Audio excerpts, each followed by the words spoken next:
In this video I will break down why we decided to lower our ad spend on Google and what happened with this specific brand. So let's take a look at the results. In January we have 200,000, then in February 164,000, and pretty much every month is going up for the past several months. And you can see that we spent on Google 137,000. Also, when we take a look at our results, we have pretty good results. Our total return on investment is 2.9. We have pretty good CPAs for this specific brand based on our AOV. But what we decided to do is just lower our ad spend significantly on Google and then look what is going to happen with our marketing spend percentage. And basically we have a significant improvement. Yes, we have this month less revenue. This is due to the reason because we don't have a promotion. Last month we had 2 weeks of promotion for this brand and we acquired a lot of clients. But what we see Google to do, especially with Performance Max, is Google is spending a big percentage of the budget on branded keywords. Even while we are excluding the brand, even while we have specific targets, which are for top of the funnel, we don't see enough new to brand customers. If we run search and shopping, we see that we get new to brand customers, but our CPA is very high. When we run Performance Max, our CPA is very low, but we don't get new to brand customers. We get branded customers, like people that are searching for the brand, even while we're excluding it. Which is why we decided, okay, let's focus on brand search with Google and let's put our marketing budget on Meta and then see what is going to happen with our daily revenue, marketing spend percentage and ROI. And even while this month we have less sales compared to the last month, we have higher profit margin. This brand is having basically much higher profit margin because of that. Because we're just allocating the budget in a more efficient way. And you might be wondering, you're an agency, you're probably charging the client on Google for that.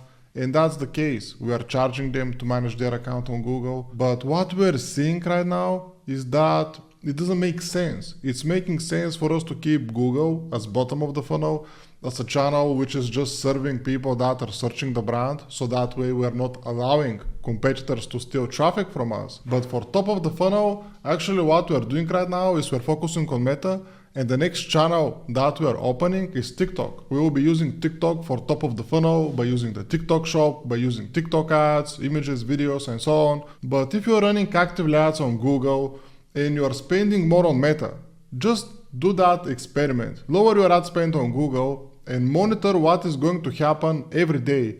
And then you'll find out if this platform is actually helping your brand or you're just spending thousands of dollars without a reason by simply just looking at the ROI metric. And actually last month we completely shut it down, which is also not ideal, to see what would happen. So basically this is our daily data. This is how we track our clients' data. We look at the conversion rate, new people to the website, orders, percentage of new orders, new customer revenue, new customer CPA, average order value, total ad spend, Shopify revenue, and marketing spend percentage with the global ROI. And what you can see is on 23rd of May until basically 26th, we completely shut it down. We went from like spending 2,000 a day to going basically zero.